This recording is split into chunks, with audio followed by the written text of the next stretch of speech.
What's up, everybody? It's Friday night. We're in the house. Man, we got some stuff for you, and I got a crew with me tonight.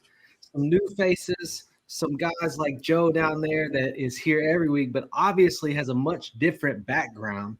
We won't get into that, but we've got a great show lined up for you tonight. I want to just give a second for everybody. Just hit it around the horn, introduce yourself, tell people where they can find your content, and we're going to get into it.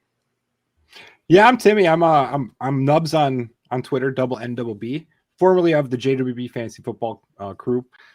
Ended up closing shop, but it's always a good time jumping on talking fantasy.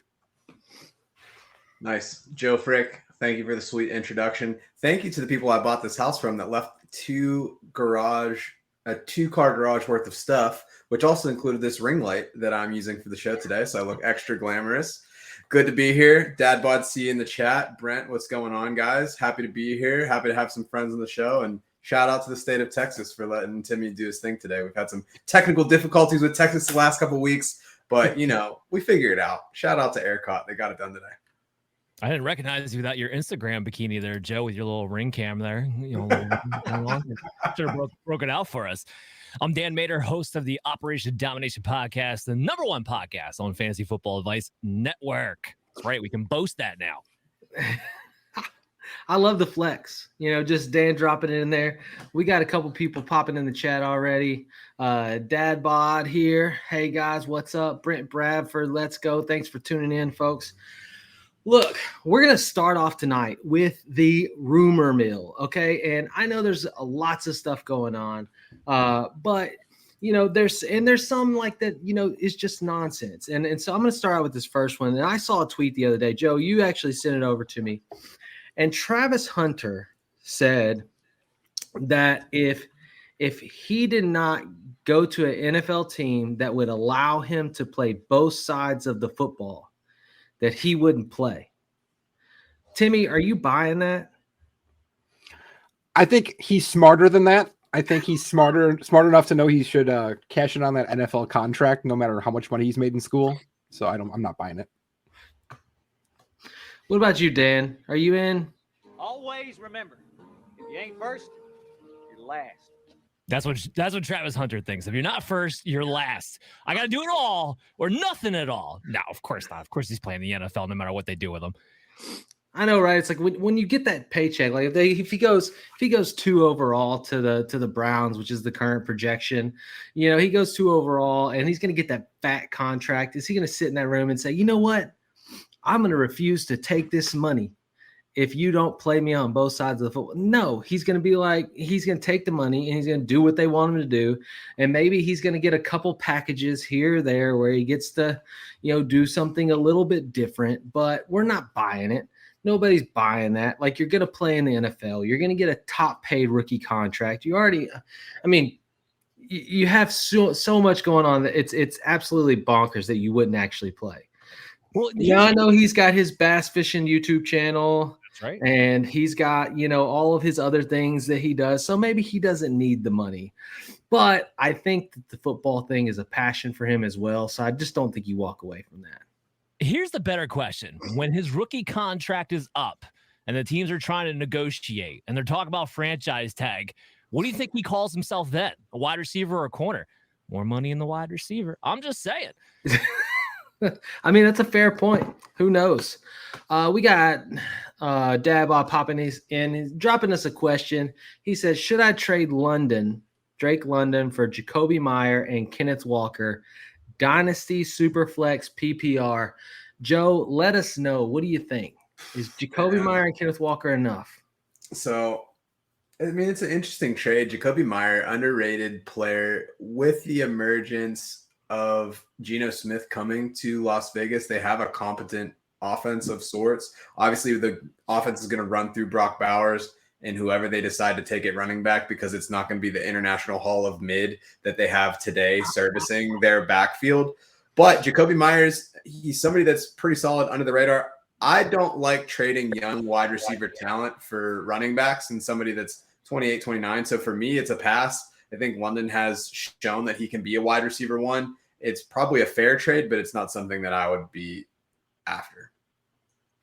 Yeah, me either. So, Timmy, I'm going to throw you another doozy here. Mm-hmm. So, word has it that the Patriots are really interested in attaining AJ Brown, which is a really confusing thing for me because I remember a moment at which AJ Brown was very happily playing for Mike Vrabel in Tennessee and, just wanted a nice, receiver contract worthy of the production that he was putting out. And then, all of a sudden the draft comes and AJ Brown goes bye-bye. He wasn't cared about. And then there's this narrative that pops up today that's like, okay, Vrabel really likes AJ Brown, and he really wanted AJ Brown to be on his team. So the Patriots are willing to give whatever to get a AJ Brown Drake May connection. Are you buying it? Was it really the Tennessee GM that said no, we don't want AJ Brown, and Vrabel was left with a pouty face? And he really wanted to keep AJ Brown, or is this just a narrative people are trying to cook up before the draft? See, that's something I'd like to know more about because per the friends of mine that I have that are Tennessee fans, they didn't like the way Vrabel ran his offense anyway. So is he even going to maximize the AJ Brown usage if he gets him? So I think that's something to think about because maybe there is rumors that it was just the GM that didn't like him and Vrabel never had any problems with AJ Brown and they're going to just feed him the football because he would be their best weapon on offense. But I think it's a lot. It's kind of mucked up at this point because a team so young as the Patriots, I'm not sure why they'd want to go in on an AJ Brown at his age and where the team's actually at developmentally. So I think I'm probably leaning out of that rumor, but I wouldn't be surprised if it got legs. But it's a lot of talk for a really top, like high end first round pick. I think the most interesting portion of like the AJ Brown, why you would want him to go up to the Patriots, he's a very affordable contract. His cap hit in 2025 is going to be $17 million, $23 million in 2026. There's an out there for the 2027 year, but up until 2029, I mean, he's only getting paid $29 million, which that's only going to be 7% of the current cap, and you're expecting the cap to continue to rise. So for the quality of player that he is, I can see why Philly would want to get younger and try to clear out some of the cap space, but they're not really moving too much. He's on a very affordable deal right now, especially with the way that Chase reset the market this offseason. T. Higgins, a wide receiver too. He's commanding $30 million. So maybe the Eagles know that he's going to want that new contract and not get it. But I don't think it is as crazy as you think. I would love to have AJ Brown. I'll take the proven talent. Obviously, like you said, he's 28 this year, something to worry about, but you got Drake May, like go get it done. I think it's a little bit interesting too that the ROI would be like the Eagles trading 16 or 19 to the Treelon pick and then getting 4 years later. They win another trade like they did with the Saints when they stole an extra first round pick. It's like the red paperclip game where you try to like become like a millionaire just like trading a paperclip.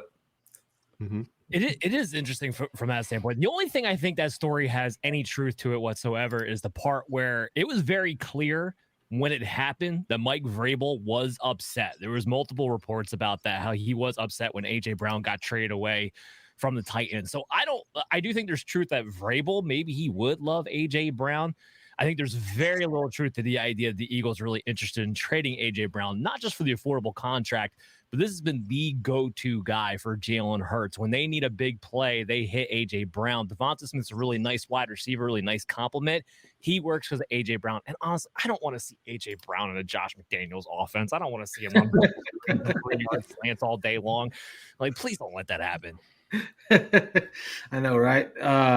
So I'm gonna make sure we hit these questions in the chat. So back to this one, London for Jacoby Myers, Kenneth Walker. I don't hate it. It's fine deal. Jacoby Myers doesn't really have anybody. The Kenneth Walker thing, I think Drake London's the best asset. Yes. Rusty in the chat. Hey, thanks for tuning in. Graphic goat. Paul, I'm not going to pretend to say that the right way. Hello, one quarterback PPR traded the 106 for Breece Hall. Was this a good move, even though Hall has risk? I also have the 1-3 and the 1-9. Dan, what are your thoughts? Got a lot of thoughts on this one. First of all, we'll take it to the base action, right? Breece Hall for the 106.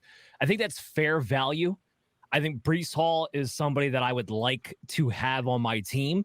You have to be willing to suck it up for a year, because if they don't trade him this season, they already talk about doing a committee. But Breece Hall, whether he's traded now, moving on from next year, him getting away from the Jets will boost his value later on. So I'm all about having Breece Hall on my team. On the flip side, you have one of the best running back classes you could possibly draft from this season. So if you want Breece Hall, has ACL issues in the past, and you have the opportunity 103, 106, 109, what you had before, you could have gotten a lot of good running backs for that too. So I think it's a fair offer, but you're going to have to be willing to suck it up for a year. Like, I don't think you're going to win that deal 2025 unless the Jets actually do move on from Breece Hall this season. That's a fair enough take. Anybody else on that one? It's just crazy how volatile running backs are. Like, if you would have done this last year, you would have been laughed at.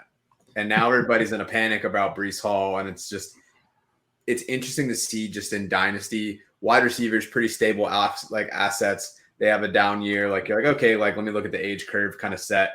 Running backs, it's just wild, wild west. I agree with what Dan said, though. I think the Jets, it's just a scary proposition. The one benefit that you have if he does stay on the Jets, if Justin Fields isn't throwing to Garrett Wilson, he's probably dumping off to Breece Hall.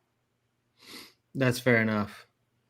I like it because I think we're missing out on it being one QB, because I think this first round in terms of depth changes a little bit when it comes to just the overall round, because you're at least taking out 2, maybe 3 players in terms of the quarterback position from the first round. And that really kind of drops the level of player that's going to be at the 106. Like in Superflex, I have like the 107 is like a tier break besides like the 101. So we're kind of looking at like the 104 as being the tier break if you're including 3 quarterbacks there, maybe 105.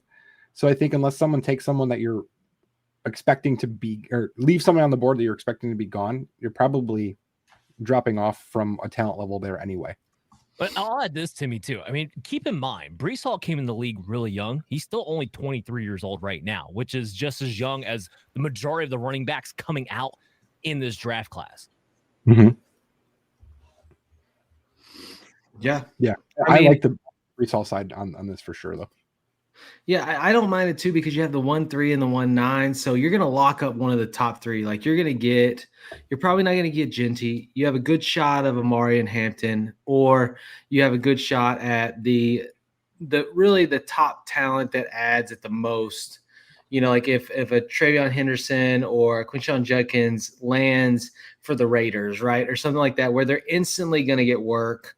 They land in New England, where Vrabels likes to run the ball, like where they land somewhere where they can have instant equity, then, you definitely feel better about it as well, because you're going to be able to stack, even at the 1-3, if you trade the 1-6 for Breece Hall, and let's say at the 1-3, you don't want to get one of those guys, like you're easily looking at the top wide receiver in the draft, or you can get you could still get a very significant. I mean, you look at the guys that went 1-9 last year, and I know this year's draft class is not last year's rookie draft class when it comes to wide receiver, but Brian Thomas Jr. 1-9, Lad McConkey like 1-10, 1-11, like there was people there that can definitely change a team, So I don't hate the trade. And it's rookie season. I can tell you this, one of my favorite things to do, and then we'll move on to the next thing. One of my favorite things to do in dynasty season is to fleece people at draft time when they're so excited to make a pick. They're just like, oh, I just got to have this player right now. And so you end up getting, like, if this trade happens at draft night, hear me out. If this trade happens during your dynasty draft, I think that 1-6 brings you Breece Hall and probably something along the lines of like a Breece Hall and Devontae Adams, or like a Breece Hall and Mike Evans. Like, you probably actually pull that for the 1-6 pick on draft night. Who are you playing dynasty leagues with?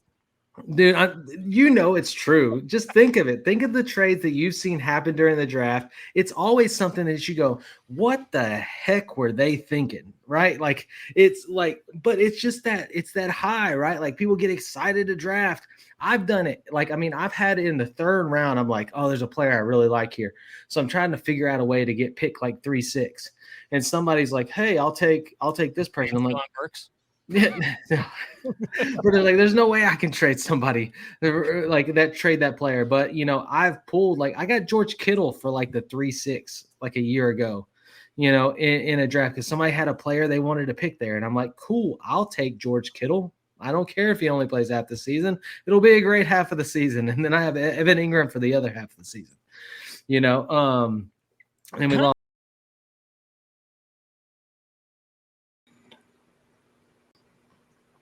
Whoa, I don't know what just happened. Joe left and everything falls apart. Way to go, Joe. Joe, you're the glue. You hated your trade so much. I know they hated my take that much. The take shut the show down. If you're watching, I'm sorry. I'll keep it a little bit more light going forward. And we haven't even gotten to the hot takes. This is scary times. Well, hold on. Tyler, I did want to add one thing. To your point about people, like, it's rookie season, they want to get into the drafts. This is something I've been doing, especially in the dynasty leagues where I'm in the rebuild part of that. If you have all these extra picks, like I have one dynasty league where I have like 11 picks. And what I started doing actually was trading off to guys who've had like zero, like a fourth rounder, they have nothing else, offering thirds for next year's seconds, offering fours for next year thirds. And a lot of these deals are going through. And I think those are tangible moves that you can actually be making and pulling off because people want to get into this year's draft. Make sure you're loaded, not just this year, but next year too. Can I add something to that? Sure. Because I love that take, because I'm in a league where I took over a really bad team like 3 or 4 years ago, and I've just been collecting picks. Like, I have, going into this draft, I think I had like 16, and like 6 of them were first rounders, and I have 6 first rounders next year, and I have 3 in 27. Jesus. I have a lot of early seconds. Offer your early seconds to teams without picks for their 27 first, because a few reasons. They have to hit on those picks. If they don't hit on those picks, their team isn't better. Their team's only going to age out 2 more years, and then you're going to have their 27 first. So if you have to offer 201 and 208 or 203 and 208 or something like that, that might be worth it to you. Just if you're at a surplus of picks and you don't like what's on the board, or you don't like what the range is going to be that's on the board, and you can just lock up another first round pick that you just sit on, and like the picks you traded away, you're not even worried about because you're not even thinking about them because you didn't want to use them anyway. And as it stands today, just in case anybody doesn't know, 2027 looking like it's going to be a really, really strong draft class. 26 is going to be a next level up from this year. 27 is going to be another level up. So that's the year you really want to have some draft picks coming in. Yeah, I'm of the belief that anything after the second round doesn't matter. Yeah, I mean, this is great takes. Grimer coming in. What's up, crew? Too much fantasy football. Love that. I agree, Dan. And it is an oversight, the racking up of picks that happens. I have won so many times on that, where even I trade somebody that's projected to have a late first round pick, right? But then they have an injury or something happens. Some player lays an egg. And then all of a sudden, the player that I was, or the pick that I was getting that was projected like 111, 112 ends up being 1-3. And I'm sitting in the draft like real happy, so you can never, like, those picks, though they may have a projection, like they're, anytime you can upgrade for the future, especially for somebody that's anxious to get in, is definitely a win. Let's see. And coming back in, he said trading current late picks for higher futures that Dan brought up is what he was talking about. All right. So moving forward, let's pull this up here. So I asked before the show, we wanted to prepare a few hot takes. These are calls on the season, on players that nobody else sees, like things that you might get called crazy for. So, Dadbot, I'm glad you're tuned in because you're about to get the juice. All right. And we're just gonna decide if it's worth the squeeze, right? I guess, I don't know. So I'm gonna start off with Dan. Dan, I want you to let us know. Give us something hot. Give us something juicy. What's your big hot take going into 2025? This is for the draft or for Which one was it? Sorry, I was getting lost on the outline. This could be for the draft. This could be anything. Just your player, something that nobody else is thinking about that could impact their 2025 season, and they can prepare for it even now. Okay, so I had 2 listed here. I'm going to go with the one that I think is going to get everybody all riled up. And remember, this is hot takes. All right. Jaden Daniels will not finish in the top 8 at the quarterback this upcoming season for fantasy. All right. How do we get everybody off the show again? That's gross. It's so gross. Keep going. Keep going. All right. So here's the deal.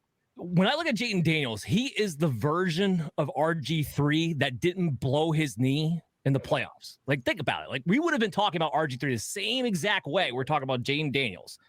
It didn't change the fact that he continued to get hurt later in his career because he's a very lanky body. Didn't change the fact that he does not have great pocket awareness because, he had 20% pressure to sack ratio. That didn't disappear. Now, what happened is, and to Kingsbury's credit, he tailor-made an offense, and this is kind of up Kingsbury's alley of what he wants to do anyway, but it's getting the ball out of his hands fast, right? He was the 4th fastest time to throw. He was middle of the pack in air yards. It was 7.63 air yards per attempt. Everything was short. It's all about yards after the catch. Get it out, get it going. What that does is that it limits the amount of post-snap reads you have to make. Everything's pre-snap, predetermined. When teams start to squeeze, what did the Eagles do in the playoffs? They squeezed them. Jaden Daniels had 4.69 air yards per attempt in that playoff game. They just squeezed the hell out of him, forced him to make post-snap reads. I don't think Jaden Daniels still sees the entire of the field. And I think the Commanders in general are going to take a little bit of a step back. Teams that will usually overplay their hand in one year, even if they get better on paper, tend to regress the following season. But that's for a different conversation. Here's another thing about Daniels. If he can't run, he's not fantasy relevant. And with his lanky body, I get concerned about the injuries. Remember 4 weeks, 8, 9, 10, 11. He had those bruised ribs. He was quarterback 21 during that stretch. He only had 1 300-yard performance the entire season long. This isn't a prolific passer. Don't give me Deebo Samuel. Deebo Samuel's done, okay? All the triple baconators he's been eating is eating himself right out of it. He's done. He's toast. Triple baconators. Why the shot at the baconator? That's what I want to know. Oh, that's so. It's a hot take. It's so hot. It's so hot. It's spicy. I'm struggling. Look here. Okay, Dad. It's not that I'm going to bite back. I believe in the second year regression. Okay. I do believe that Washington has to give him protection. I think they'll do that in the draft. Here's the thing, and this is my thing with Daniels. It's because I watched him so much in college. I've talked about it on the show. I watched Arkansas blow a 3-touchdown lead because Jaden Daniels comes in at halftime and just obliterates them. He's a winner. Like, he's a gamer. He's that guy like Mahomes hobbling on one leg, throwing a pass, half lounge sideways, just to get the ball down the field. Jaden Daniels will play through whatever injury. And productivity, that does a point. Like you said, bruised ribs, it affected his gameplay. I totally agree. But the difference is, and we see it so often, great quarterbacks will elevate teams. And Jaden Daniels took a team that was garbage and elevated them in year 1. So if the argument is top 8, if he's outside of the top 8, is that possible? Yes. But in my opinion, that is only possible barring injury. If he stays healthy, there's no way. A lot of people thought that about Kyler Murray, and then you get towards the end of Kingsbury's tenure there, they started squeezing the offense, and all of a sudden he's QB 10 without an. Kyler Murray is a pouty, Kyler Murray's Kyler Murray's got that Bo Callahan syndrome, right? He gets sacked 3 times, and then all of a sudden he just quits on his team, and he gets all spastic and can't get it done, or he starts running all the time, or he goes sits on the sideline and he just pouts because he's not getting to do his thing. That's different. Jaden Daniels. Last I checked, VR headsets don't have Call of Duty on it, so he should be safe. Yeah. I'm all right. Kyler Murray is not the comp, but I don't think. Go ahead, Timmy.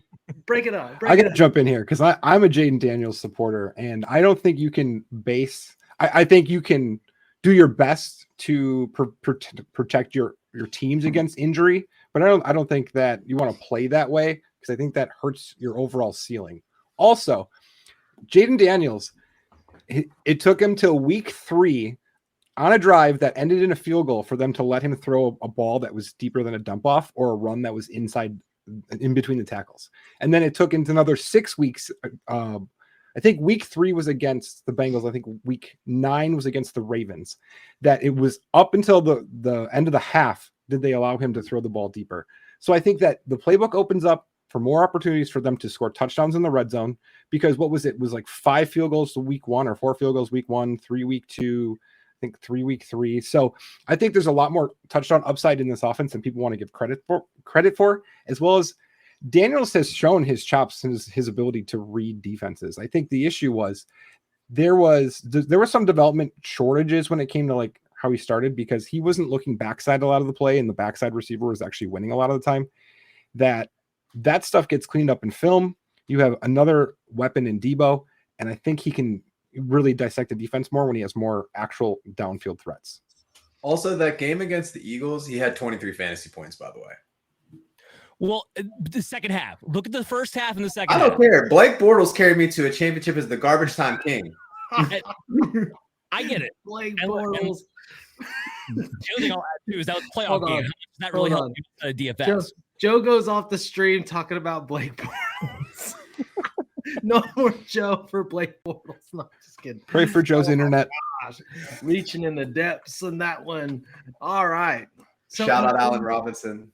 Yeah, it's great. Go out in the chat. What's happening? All thanks for tuning in, man. Enjoying. I think it all bars injury. I think that Jaden Daniels, and even like to your point with the dump offs or the air yards, they got another player that's like a catch in the slot, like run after the catch in Debo. Like, granted, did you watch Debo last year? I did watch Debo last year, and it's fine. Baconators He did good before he got pneumonia. Like, Baconators can still have relevance in football. Okay, like he just has to wipe his hands off. He won't drop those balls. You just got to do light mayo. I mean, Jaden Daniels was doing it with Noah Brown. Like, he was making Noah Brown relevant again. And everybody's like, is Noah Brown somebody I should roster? No, Noah Brown's not somebody you should ever roster. But in Jaden Daniels throwing the ball, sure, you should roster him. That's where everybody was at. So, anyways, love that. Anytime that you got the chat talking about I disagree, then we're hitting it. It's a good one. You're bringing the heat. Thank you, Dan. All right, Timmy. Drop it. What's hot for you tonight? So I prepped mine based on the draft, and I'm terrible at making hot takes for the draft because I just either have player takes or I don't. So I was thinking about how do I want to go about this way, and I was like, let's do a running back one. So I kind of combined 2 of them. The first one I would say with the running back is that if I'm being hot about this, I think this class is really deep. Now I do think that there are going to be some misses. There are going to be some scheme mismatches, like teams draft the wrong player in terms of fit and in terms of their skill set. But I think if I'm going hot, I'm going to say 3 or 4 running backs drafted in 3rd round ADP of rookie fantasy rookie drafts are going to be top 24 running backs at some point during the season when it comes to injury, maybe on a points per game basis, maybe on actually a total points scored basis. I'm making it hot because you asked for it hot. I would probably go with a little less players, but I do think that this class is deep enough to continue to take shots at the running back position through the 3rd, maybe in the 4th round. I like it. When in doubt, draft a running back this year. I think last year you saw the depth in the wide receivers, and even if you had a late round first, like everything struck the gold. This year it's going to be the same way with the running backs. Just if you can't rid yourself of picks or you're trying to do something you have excess, make it happen. There's so much good talent this year. I mean, you got people in the chat, Dadbot talking about Scottabue, Rusty saying RJ Harvey, baby, Greinberg, take the shots at running back. It is a deep class, and we see it. Look, even Goyati, Dylan Sampson, the spin move. I agree. Dylan Sampson is one of those late value guys that could have a huge potential, and this class is full of it. And it feels like the running back class. And Timmy, so I'm agreeing with your take. Like, there's relevancy all the way through. I got one other thing I want to add to it too. You can go ahead after this. Sorry. Yeah. No, you're good. You're good. I'm excited for it. But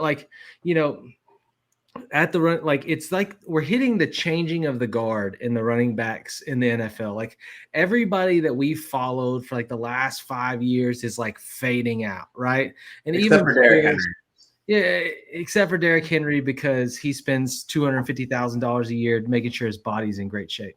But no, also he doesn't run sideways. It's just straightforward. He's a train. He just gets the ball and he runs forward. And so you can't arm tackle him. It's good. He can keep doing it. It's not like Todd Gurley where he breaks his knee because he's trying to do a sidestep that he can't do anymore. But with the running back position, we're seeing so many players fade out, or so many players like Aaron Jones that are projected to lead a team's running back room and is obviously at the end. You got Alvin Kamara fading. You got all these guys that have been good for so long that are on their way out. And then you get a class like this, right? Like a class that's just loaded up. And you're like, there's so many teams. There's so many teams, even if it's like we saw it a few years ago with James Robinson, right? Like a running back who played at a no-name school was okay, kind of like that Frank Gore, like I'm a bowling ball type guy. And then we're seeing him lead in fantasy, right? Just because he got the opportunity. And there's so many guys in this draft that just could get enough of an opportunity to establish relevance. So when you're talking about your third and fourth, yeah, I love the call on just grab somebody late, like because you don't know. It's similar with tight end, I feel like, but running back definitely this year. Go ahead, Dan. Well, I was going to say right now, and I don't know this will stay true once we get through the draft because I'd be surprised this player went this late. But if you play like and I do, I have dynasty leagues where we have 5 rounds. And if you're playing one of those right now, a rookie mock draft, you can get a guy like Bashal Tutin to fall to you in the 5th round as of this moment. Now, that might change post-draft. We'll have to see what his draft capital is going to wind up being. But to your point, 1, 2, 3, 4, 5. There are running backs everywhere. DJ Giddens is going in the 4th round right now in rookie mock drafts. Plenty of talent everywhere.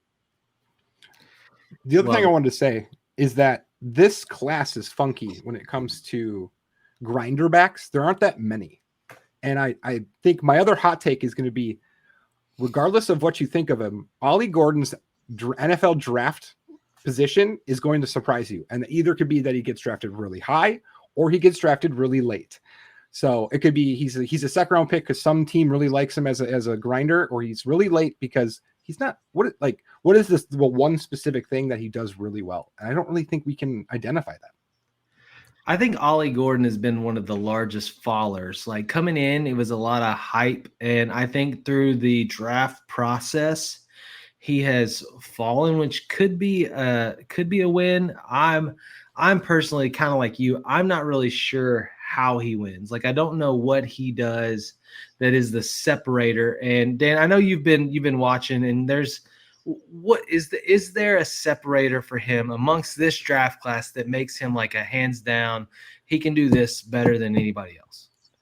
No. So I'll paint a picture for you. I comped him to Jerome Ford, where you can do a little bit of everything, just enough to be a really high quality handcuff back, but you don't have anything. You don't have the burst.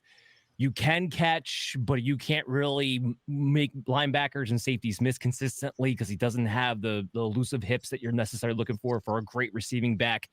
You have some power, but you don't have, Najee Harris type power. So he falls into that mixture of I could do a little bit of everything. That makes it for the perfect handcuff back, but it's not somebody who's going to win and start consistently. Again, it just reminds you so much of Jerome Ford. I'm buying that. I think he's a big, obviously bigger. I think Jerome Ford has a little bit better sideways movement, but I feel that. I think that the high quality handcuff is probably pretty close. Yeah,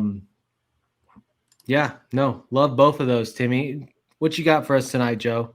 All right, so I think despite this high profile running back class, I think that there is one running back that I could not run further away from, and I could probably run faster than him based on what I saw from his 40 time, and that is Mr. Kam Scottabue. I do not see it from this guy. I don't like the attitude that he has. I don't like the way that he plays the game. My prediction for you is that he's going to have 3rd round draft capital, and not only is he not going to be relevant in 2025, but he is never going to have fantasy relevance in the NFL. You guys thought my take was hot. Damn. I don't hate it. I'm not in on the Scottabue. Like to me, it's this like weird thing where it's like, you might get a little bit of Peyton Hillis maybe, but then not really. Or, like there's not any like I see him more. Like I see him get in the NFL. I see him putting on some weight. And I see him playing the Kyle Juszczyk role somewhere. You know what I mean? That feels like a better thing for him. Like he's running. Okay, you're shaking your head, Dan. I'm open. I'm open to conversation. He's a bigger Austin Eckler. Say what? He's a bigger Austin Eckler. He has the same type of contact balance, the same type of receiving acumen, makes guys miss constantly, has a great burst. Because I think that's what people are overlooking. You get wrapped up in the 40. How often is a running back really running 70 yards down the field? It's not that often. You want that burst to the line of scrimmage between that 5 and 7 yards. That's what he does fantastically. He's a bigger Austin Eckler. That's why I don't understand. But he can't move like Eckler. Did you watch last year? I did watch last year. And I mean, you see it right here. Like, he's like, oh, he almost single-handedly beat UT Austin. Yeah. Like, no, not congratulations. He put a whole team on the back of the playoffs. You just talked about Jaden Daniels being a second-half player. He got completely shut down. That was Arizona State. He's Arizona State. Oh, Arizona State caliber offensive line, an Arizona State caliber quarterback, an Arizona State caliber wide receivers. That was Kam Scottabue. Making everybody miss. Like, I don't understand. I love getting you so riled up. You hit like that third tier of pitch in your voice where it's like, I'm trying to belt. Look, it's okay. I'm getting some hate. Obviously, Dad Bod is with you. He's like, he's an amazing mover. What the heck are you talking about? Sure, I'll take it. I'm just not buying. I like that you're getting hate for my take. Yeah, it's okay. I'm with it. I'll take the hate. Bring the hate. I'm always for it. At the end of the day, when my dynasty draft hits and Kam Scottabue has like a second round pedigree of where you have to draft them, I'm not in. He's currently listed as RB27 on Keep Trade Cut, which Timmy and I were talking before the show. Keep Trade Cut isn't really like Bible by any means, but RB27 is very steep. To me, that's crazy. I would take a veteran over somebody that would want to go and draft Kam Scottabue. Look, at the end of the day, this is what we know. Dan has a new fan. Dan has found a new fan that loves his takes on both Daniels and Scottabue, and he is here for it. So, Dan, congratulations. I love it. At least you're willing to die by your own sword or whatever they want to call it. It's. Yeah, you might as well just tell them now what day of the week your show is, so they can make sure that they're there for it. So we record Wednesday night. We drop the episode every Thursday morning for the podcast version. The video goes out over the weekend, Fridays and Saturdays, typically speaking. So it's all throughout the week. You can't miss Operation Domination on your favorite podcast app. You're the best. You're the best. All right, so Dan, dude, you're on a run. You're on a tear right now. I gotta hear your second hot take. Oh, hold on. Let me go back to my other note. So it's Ricky Pearsall finishes as a top 12 wide receiver this upcoming year. So I think a lot of people right now, Juwan Jennings is ahead of them as far as ADP goes. And Juwan Jennings is a nice player, nice role player. He is not the next, I don't know, Jerry Rice, whatever they're trying to make him out to be, because he had the really nice performances for Brandon Ayuk last year. Ricky Pearsall, we all know, the adversity he had to go through in the beginning of the season to get back on the field. Got that done. And then towards the end of the season, showed flashes, right? He had 18 targets the last 2 weeks. He finished as the wide receiver 5 over those last 2 weeks. Not a big sample size, obviously, but I'm just kind of pointing it out there. He popped. And it didn't take away from Jennings, who had 20 targets between the combine of those 2 games. So the point kind of there being like, Pearsall can still get his, even if Jennings is involved. We don't know when Brandon Ayuk's exactly to come back. Maybe he's healthy by September. Maybe he's back to his old self or some form of it by late season. But I'm not too confident about that. Last year, the guy was completely healthy. He missed his training camp, missed his OTAs, Look what production he was putting out there before he even got the ACL. The other thing about Ricky Pearsall is that he's going to take the Debo role. Now, I don't mean the Debo role as far as the wide back is concerned. I mean the Debo role as far as the flanker type slot receiver in motion, king. That's the role he's going to take. So whether Brandon Ayuk's out there or Juwan Jennings replacing him, the one guy who's going to be in his situation from week 1 throughout the season, barring injury, is Ricky Pearsall. And that position, that Debo role as a receiver, just as a receiver, except for 2023, outproduced Brandon Ayuk or whoever the X-wide receiver was for the San Francisco 49ers. That was the featured weapon. So I think Ricky Pearsall is going to be a guy you take later on who's going to have top 12 potential this season. Yeah, it's really interesting seeing just the way that there's so much murkiness in that wide receiver room. Right now on Underdog, Ricky Pearsall, wide receiver 39. To your point, Juwan Jennings is at wide receiver 35. So there's definitely a lot of room and value there. Somebody's going to pop off. I like that one. We're on the same page there. Do I think it's top 12? That feels kind of steep, but I mean, are you going to bet against Kyle Shanahan? Probably not. Well, and one Not thing in the regular season. Yeah. Sorry, Timmy. One more thing I just had to add, and then we'll get over to Timmy there. They have, if not the easiest schedule, one of the easiest schedules. They get to play the AFC South, the NFC South. The one team from the NFC East they get to play is the Giants. The one team from the AFC North they get to play is the Browns. Like, they have a cake schedule the whole way through. It sets up perfectly for fantasy points. Sorry, Timmy, go ahead. No, you're good. I was just making a joke about Kyle. I like where you're going with it. I think top 12 is steep, but we're talking hot takes. And I think Jennings has proven he's capable of handling a load, but that does not mean he's going to consistently get a load. So Dan, in this realm, I'm actually on board. Like I'm gonna get on the train. I'm gonna toot the horn with you, choo choo, whatever. I am with it. You know, Ricky Pearsall it took him a minute to get involved, but you look at his last 2 games this season against Detroit, 29 fantasy points. He had, what was it, like 10 target, 8 receptions, 141 yards and a touchdown. You know, then you follow that up against Arizona the next week. He has 6 catches, 69 yards and a touchdown. Like, they obviously want to use him. They want to get him involved. He can play. And the reality is, what's Ricky Pearsall costing you? Like right now, if you were to go trade for him in your dynasty leagues, you're probably getting them for, especially during draft, a 3rd round pick if somebody's trying to get to who they want. Sure. You might get, I mean, even if I have to pay like a late 2nd, I'm in, right? Last time I keep trade cut, it was a 205. It was somewhere in that range for Ricky Pearsall right now.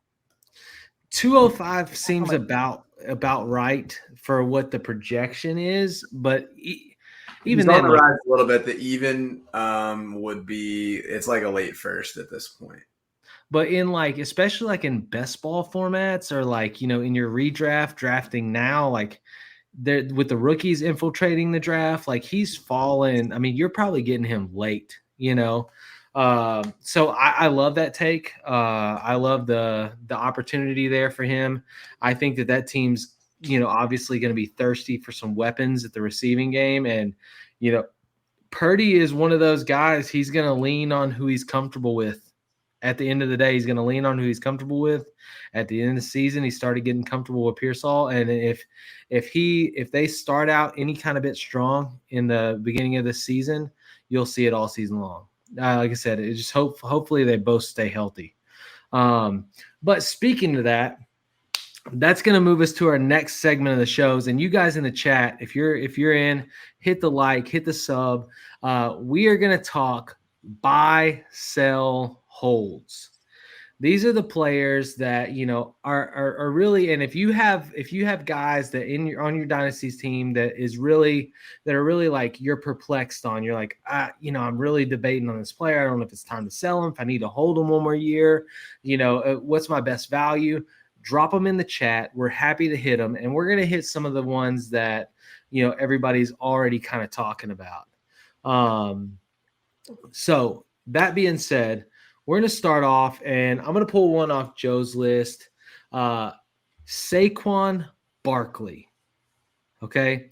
The question is buy, sell, hold. And the reason that he's there is like, obviously we saw probably one of his best seasons last year. Comes in for the Eagles. We get electric running back. You know, we get what we hope to see. We get him not getting injured like he's been all through a lot of his career. We get the Saquon that we wanted, right? But you also have Saquon. Not that he's old, but he's played for a while. He's dealt with a lot of injuries, and I watched Saquon go for 2 first rounders, AJ Brown. AJ Brown and 2 first rounders. I watched that trade happen this week. So obviously the value is high on him. So at this point, and that's what you kind of have to entertain on a sell point, is he going to be lucrative enough to win you a championship this year that you have to hold him? Or is the value high enough or higher than it's ever been enough for you to deal him if you can? And I know obviously roster conversation and build always comes into this conversation, but we're just gonna pretend that you have a level roster and you're talking about the player evaluation. Where are you at right now? Buy, sell, hold on Saquon. As somebody who held on to Christian McCaffrey a year too long, I'd probably be looking to make a move unless I feel pretty confident about my chances in winning a championship. I think a deal where you're getting AJ Brown plus 2 firsts, like that's not even a question. Like that's an easy trade. We just talked about Breece Hall, who was at one point last year RB1 in Dynasty. All of a sudden you're getting a 106 for him. So there's a lot of things that can change really quickly. I think the positive on the Eagles is that offensive line is maybe the best in football, and they're not losing really any major pieces. They did lose Becton to the Chargers, but you expect them to be able to kind of make up for that. I expect them to be able to fill that void. But for me, it's just like from an asset management, he's 28 years old. I don't really worry about the health thing. I think that you can't really control for that stuff. So it's, if I have a chance to win, you play to win the game. I don't play to collect picks. I don't play for future years. It's like I want to win every year. I wouldn't be looking to buy him. If I'm looking to buy, I would do it at the deadline. I would pay up at the deadline, assuming and seeing how things shake out.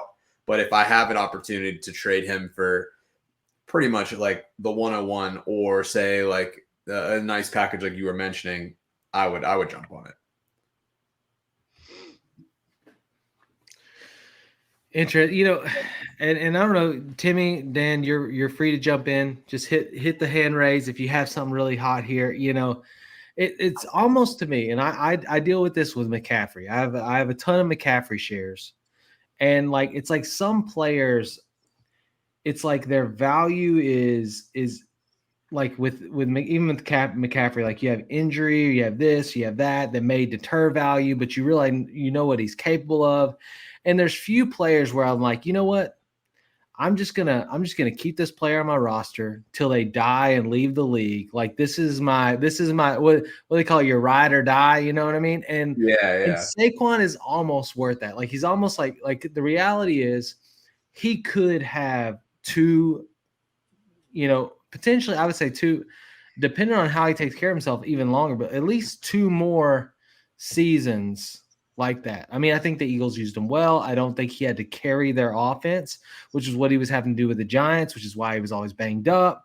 So, a player like that could give you RB 1 through 5 potential any given year, week, day to day, period. It's like you almost just want to keep that player and keep them rolling, unless somebody is willing to give you a massive overpay. But even then, like if you're looking at it and you're like, okay, somebody will give me the 1-3 for Saquon. Are you selling Saquon for the 1-3? Like if you can get Omarion Hampton or something at the 1-3 and he goes, let's say he goes to the Steelers, is that worth giving up Saquon? Or are you still hanging to Saquon? Don't please. Did we not learn our lesson from Najee Harris? We are not ready to draft. We do not have the luxury to be drafting a running back in the first round. I'm just talking. Okay, I'm just throwing plausibles out there that create context for the conversation. Okay, there's a guy called Arthur Smith on your sideline now, so I know. Roll it out. But the only thing I was going to add to this, and you got to make sure you get back the proper value, right? If you're going to sell Saquon, you're obviously selling him at an all-time high. Make sure you get your high package. But what I will say is this: in the last, I think it's 16 years now, there's only one running back who's been able to duplicate that his same RB1 performance when he's had 400 touches or more. And when you add in the playoffs, Barkley had 400 touches. That player was LaDainian Tomlinson. Everybody else, Derrick Henry, Christian McCaffrey, you name it, they either wound up getting injured the following season or saw super dips in their efficiencies. So from that historical data point, I do get a little bit concerned about what Saquon Barkley might do moving into next year. And this is somebody who dealt with a lot of lower leg extremity injuries with his time in the Giants. So it's not inconceivable here. Obviously, make sure you get your package for him. I'm not saying just sell him off willy-nilly, but that is something I am actually concerned about. I like that, Dan. I like that a lot. To run with history is a really good move because you're looking at someone that would have to break the paradigm completely to like continue on. But I will make this argument that if you are looking for extreme upside, the most ultimate upside you can get, it's Saquon. Obviously, you have to make sure you're paying the right price for him. But if you're going to try to win a league, there's really no better option. And we can't go in worrying about injuries. But if I'm getting 2 firsts in AJ Brown, he's gone. He's just off my team. The same thing can be said, though, about the 101. If you're getting, let's say, 103 a first and like a Bryce Young, like how likely is a GT ever going to be worth that much? Like is in terms of let's say Bryce Young's a first. How often is the outcome of a Genti gonna be worth 3 firsts and one of them being 103 or something like that? Yeah. Like I love that. That's an argument you have to make. I freaking love Dynasty. I love the projected values. I love the freaking general manager like pretending that happens where we're like trying to like get the most value out of each player. We're trying to buy low and sell high and build a team. I watched both Draft Day and Moneyball last night, and I was like super pumped about this freaking show. I'm like the guy that played Madden and I didn't play any of the games. I just built teams. It's like it's I freaking love it. Dynasty is one of the best things that ever happened to fantasy. So we're gonna keep rolling and Go Yachty has got a good one because it's a very debatable person. And I know Joe's sitting there with a lot of Steelers animosity built in there. But before we hit Najee, we have to hit frame fiction. Buy, sell, hold, real fast, cheesy gordita crunch. Buy. I'm selling. Give me the Doritos Locos taco and a 5-layer burrito, baby. I don't got time for that. I'm buying it all the way. I got time to do doors. I'm just sad there's like $6 now by themselves when they used to be like $2. You used to be able to get a soft taco for 86 cents. Like, what happened? Oh, inflation. Anyway, so Najee. The world happened, Joe. So you said Becton is now going to be blocking for Najee. Najee's in a totally new offense, in an offense that we saw J.K. Dobbins be very serviceable last season, minus when he was hurt. Where are we at on Najee? Is it a buy, sell, hold? And really, is the narrative big enough on Najee's potential probability to be electric enough to get you creditable value in a trade, right? Like as far as like if you're selling him, or do you just hold him and hope for like a solid first 6 weeks and then sell him? Or are we saying Najee is the dude, he's going to produce for you for the next couple years here, on this team? Where are we at? Dan, hit us off. I'm selling him because right now you can kind of sell him for a 2nd-round pick, and that's where a lot of these premium running backs are going. And I think the narrative's big enough where you could probably get 205 or maybe even a little bit earlier than that to all the things you just talked about, Tyler. I mean, like the offensive line's there. He's in the right system, right? He's got a chance to actually maybe be efficient for once in his life. But the Chargers are going to draft a running back. And if Greg Roman's proven anything, he'll play 2 running backs. So, like, they only signed him to a 1-year deal. It was $9 million, so he's going to play. Like, he's going to obviously be involved, but it's still only a 1-year deal. They did not sign him to necessarily be the long-term answer unless he completely just pops off, which I don't think happens because they're going to draft a running back in this class. I'm not saying it's going to be the first round, but at some point. So that's what I would be concerned about. And I wouldn't wait for that to happen to sell him. Like, I don't think his value is necessarily going to get a lot greater than what it is right now, even if he starts off the season strong, because I'm going to bet they're going to spend a second or third round pick on one of these running backs that's going to play a significant amount of time. So I'd sell him.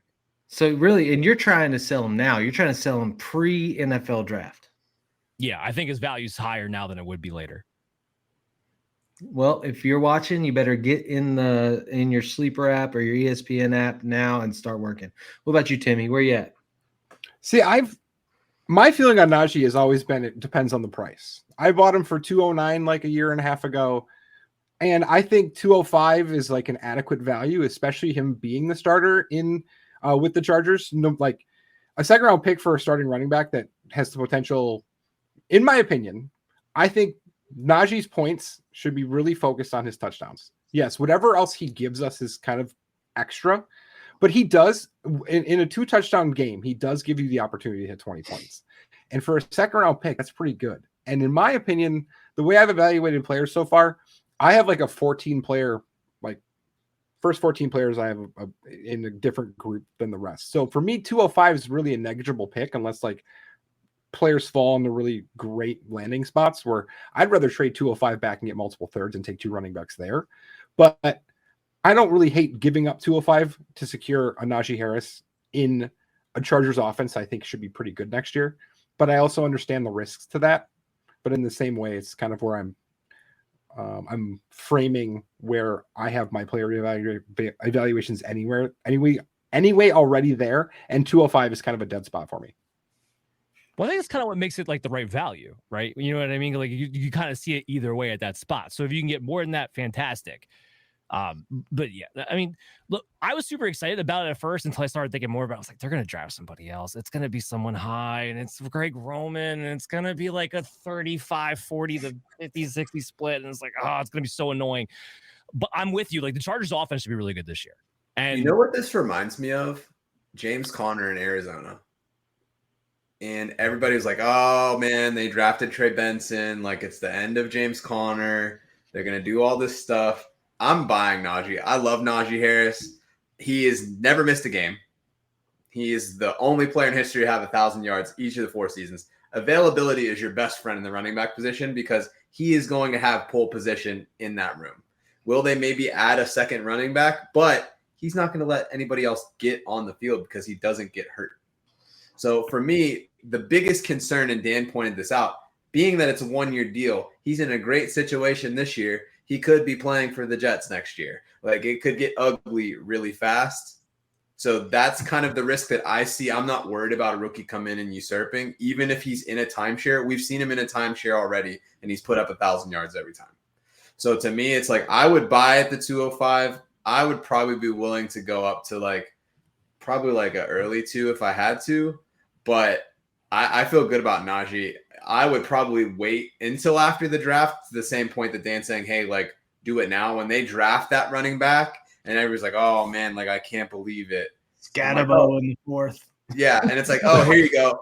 Here's this random guy that I drafted in the 3rd round that I can't even pronounce their name. You can have him. And it's like, okay, cool. Here's one thing I'll add.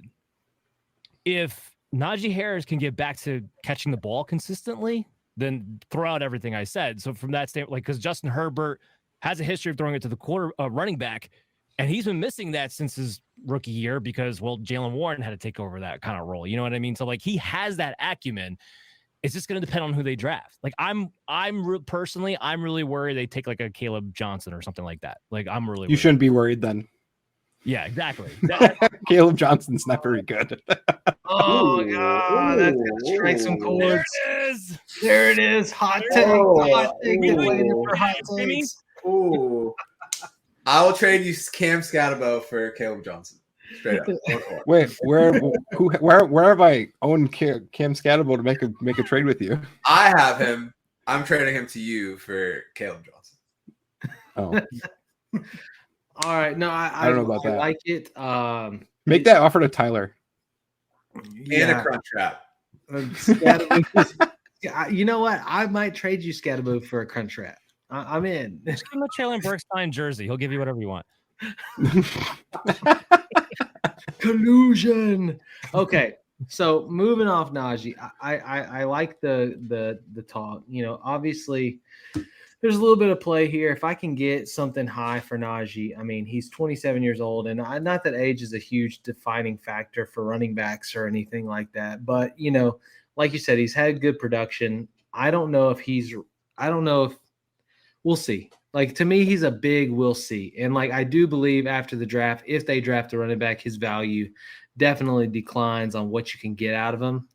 I mean, when everybody's drafting Jaylen Warren over Najee the previous year, which was a thing in half of leagues at least, what's going to happen if they go and they take somebody that can actually compete for that role, right? So I think in that route, Dan's right.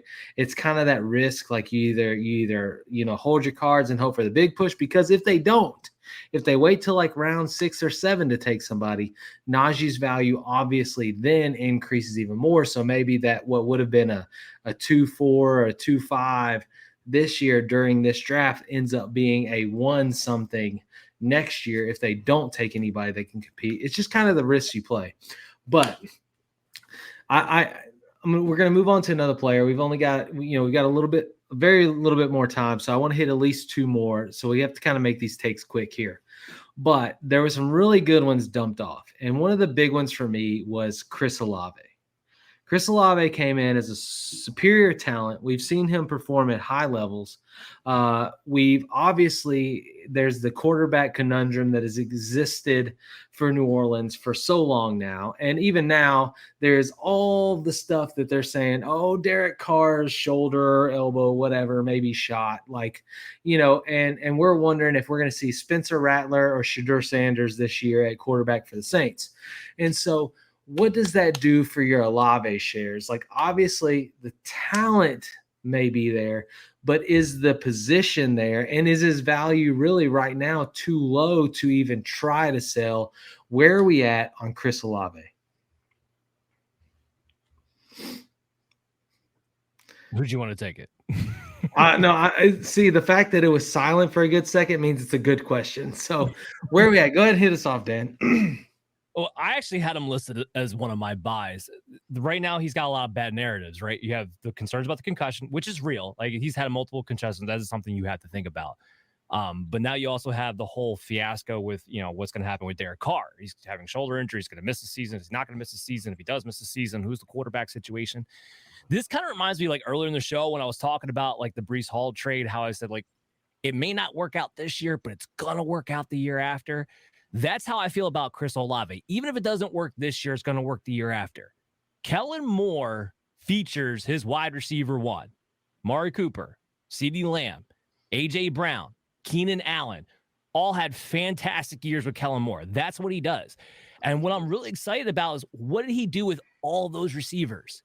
He let him play the slot and the X. He actually let him move them around. Chris Olave, could you imagine if the guy got to move around on the formation? See my frustration, of him only having to play the perimeter constantly for no reason, one of the best route runners, and this guy gets stuck. Not be able to catch overthrown balls that are out of bounds. Yeah, exactly. Like, so bring the heat. I'm enjoying the energy. Keep it coming. So my point being is that it may not get better this year, but I am going to buy him for 2026. That's mostly my game plan, especially now. Yeah, I like the move. I trust the talent. I think if you are somebody that's looking to move off of Chris Olave, we talked earlier about how the 2027 draft class is looking to be a good one. You might be able to sneak a first out of that draft class. So if it's like, hey, like, I'm selling off, I think like the injury stuff is too scary for me. It's like, go shoot for the future. Go out and try to make something happen. And like, it's probably going to be more of a tear down situation that you're going to do that. But yeah, I think even with a bad quarterback, you only need just a couple passes to go your way to be fantasy relevant if you are going to be the alpha in that offense. So it doesn't scare me all that much. I think it's team dependent. Now, I think Chris Olave is a great player, and I think I would like him on all of my teams. But let's say, and I think you can also use the frame of the concussion history as a way to try to discount the purchase price. But if I am sending out a majority of my assets that I can use to change my roster up to get a Chris Olave to make him my wide receiver 3 and a start 3, and I don't have any bench players and he can get hurt. And it ends up hurting me in the long run where I don't have my future picks, my team's worse for the season, and I don't have a way to cash in because I don't have my picks anymore. That's a situation I'm not happy about. If I'm buying Chris Olave, I want him to be a maybe my wide receiver 4, maybe just in the way I'm thinking about it, maybe my wide receiver 5, where I'm not depending on him. But if he works out, I'm shoving him right back in that lineup and I'm enjoying, the crap out of him. I don't want to be dependent on him week to week until we see him healthy for multiple weeks in a row. It's all about value, baby. It's all about value. I like him. Look, Olave equals diet Drake London. It is like sometimes when you have a high talent player, like I won't go there. Never mind. When you have a high talent player, were you going to say Treylon Burks? No, maybe. When you have a high talent player whose value has just like hit rock bottom because of situation, sometimes you just believe in the talent and you just go get the talent. Like the reality is they're never going to be cheaper. Like Olave is never going to be cheaper than what he is right now. Like he's got bum quarterback syndrome. He's got Spencer Rattler looking to potentially start, and nobody's paying attention to the Kellen Moore take that you just talked about, Dan. So it's like, you're never going to get him cheaper than what you can get him right now. And especially if they do anything at the quarterback position, even if it's not this year, even if it's next year, like even if they go this year and they're like, we're going to play with whoever and we're going to tank for Arch or whatever next season so we can get the other Arch Manning, and keep the legacy going. Sure, whatever. But you got to buy on the player, and that's what we're trying. Olave is obviously a talent. His value's low. Take advantage of it. That's what we're kind of summing up here. So I want to really hit one more like strong fringe player. This is a very debatable player amongst drafts. Obviously, really high evaluation, but the situation really got better in theory. But where are we at? 2025, buy, sell, hold, Devon Achane.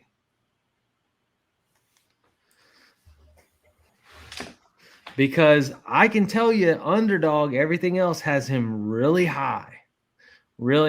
And obviously his significant competition for touches is now out. The question is, obviously, has always been in a Mike McDaniel offense, can we keep a running back healthy for the season? Or are there's even the argument of, do you sell Achane knowing that there may be a better running back sitting right behind Achane waiting for an opportunity? I don't know. Just a little. You talking about Alexander Madison? No, not talking about. Not by any means am I talking about. I was going to say Jalen Wright, but Tim, yours was much more funnier. I'm glad you said that. Yeah, I was just talking about Jalen Wright. But bring the heat. I mean, where are we at? Where are we at on Achane? I mean, because I think right now, if you're trading for him, he's probably demanding like a first round pedigree. Yeah, I don't think you can buy him, right? I mean, the question is, can you sell him or do you want to hold him? And to me, I want to hold him. Like the guy had a crazy amount of targets last year. That's not going to change. Like, I don't know if Mike McDaniel gets back to his roots or not of actually, you can throw the ball past the line of scrimmage once in a while, maybe. But with that offensive line, you might not be able to. And I think that was the whole reason why they did what they did. The combination of worrying about Tua concussions, talked about that with Olave, and that offensive line just not being good. And, we'll see what they do in the draft, but they have a long way to go to piece that thing back together. So while Achane, was with half of his efficiency as far as a running game, but he gets all his volume in the passing game. And unless you're giving me Genty plus another couple of first rounders, like, I don't know if you're going to make that deal. So I think I'm just holding him. Like, if you have Achane, he's the perfect age. He gets the work in the area that you want him to, which is in targets. And he's on an offense that wants to feature the hell out of him. It doesn't get much better than that. I think I want to sell. And the reason why... Just direct opposite. Just immediately, I think I want to sell.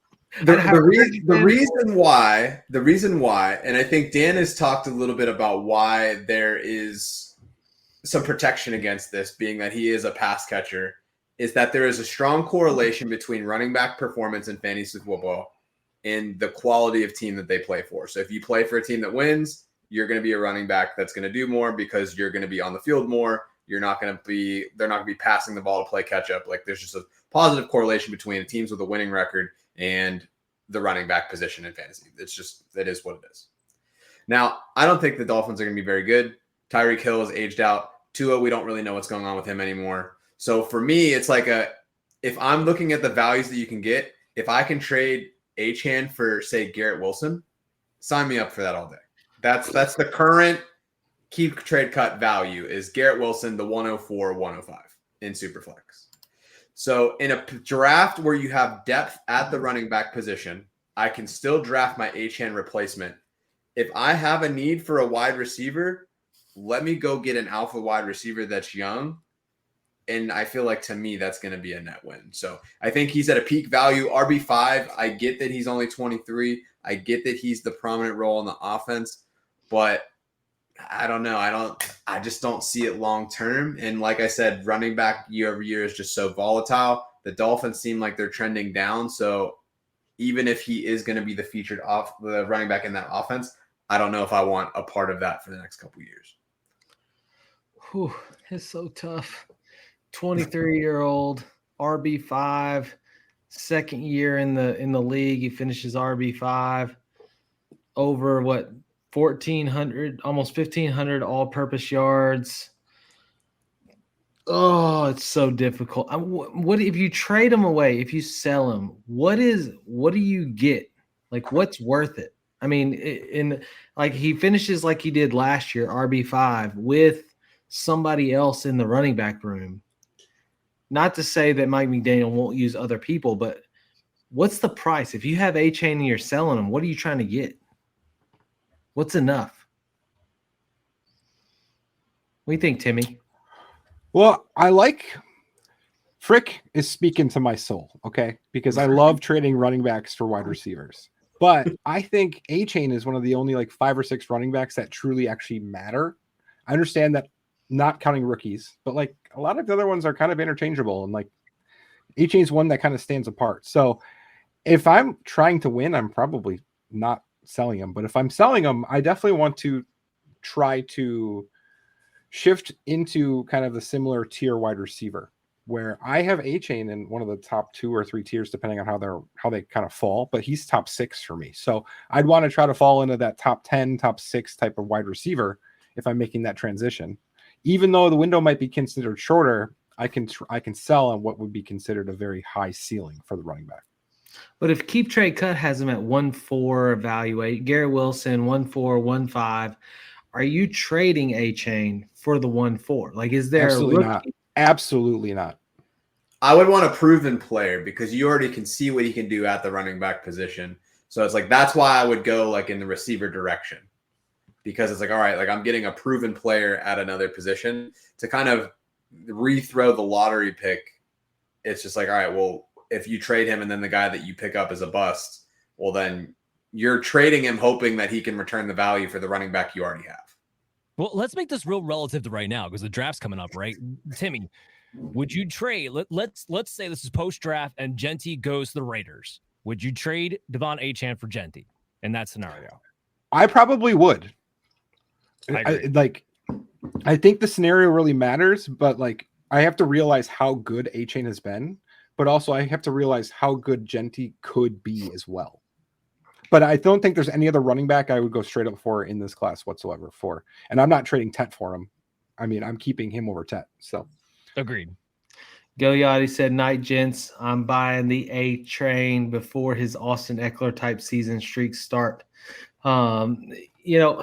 That's my question. I almost wonder, and this is because in my leagues, at least, I haven't heard enough of a churning on Achane. So I'm thinking during draft, if I'm sitting at the 1.7, the 1.9 maybe, that might be enough to buy Achane. Would you do it? If you're sitting at that pick, are you buying? I would do it. Mm-hmm.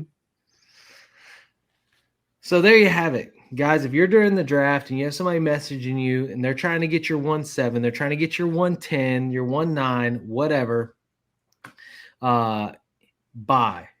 Trav says Achane feels fickle from a long-term perspective. I don't disagree with that, but at the current state, he's 23 years old. He just finished, so his rookie season, RB 24. Last season, RB 5.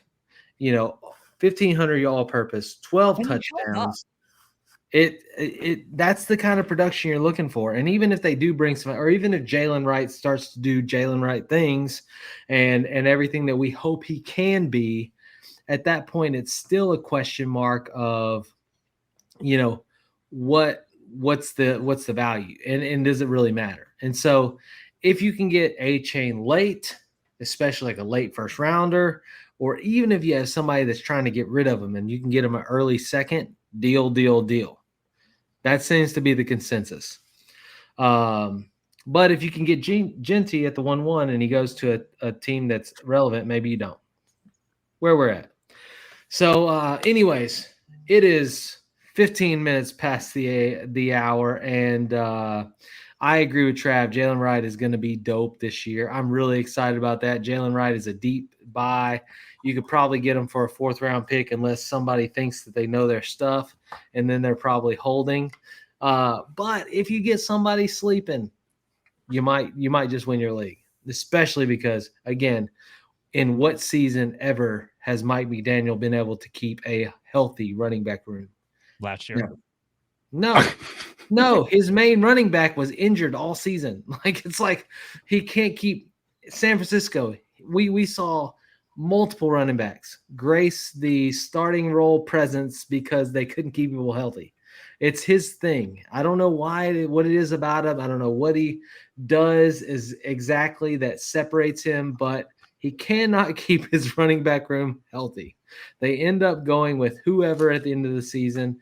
Achane was the trend breaker last season, as really I think the first running back that I know of to make it through a full season off the top of my head in a Mike McDaniel offense. But anyways. Don't blame him for Elijah Mitchell, okay? That's not. Oh, I do blame him. Elijah, there was what's that last season in San Francisco? They went through 6 guys. It's like the Browns quarterback jersey. It's like injured running backs under Mike McDaniels, and it just has all the names. Dear Lord, bless him. No, look, it is again 18 minutes past the hour. Thank you so much for tuning in. Every week is an absolute blast from the forum, 9:00 Central Time. And what a crew in tonight. Dan, Timmy, Joe, always a pleasure. Just real quick before we tune out, let them know where they can find you, maybe where they can find you on Twitter, or they can follow your content before we tune out. Hit it.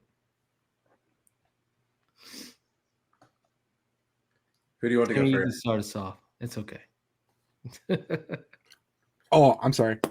I'm Nubs on Twitter, _N_B. You can reach out if you have any questions. DMs are open. And I'm not making content anywhere else at this point, so that's where I'll be. That's where you can find me. Joey Joefrk on Twitter. You can find me Joey Hustle on Reddit. Always slanging in them streets, even though Tyler hates it. But yeah, we're holding the content wherever you need it. You can find me on the Fantasy Football Advice Network as well. Always lurking in the chat there too. Yep, Dan Mater at Dan Mater FF, Operation Domination on your favorite podcast app, all on the Fantasy Football Advice Network, all the time.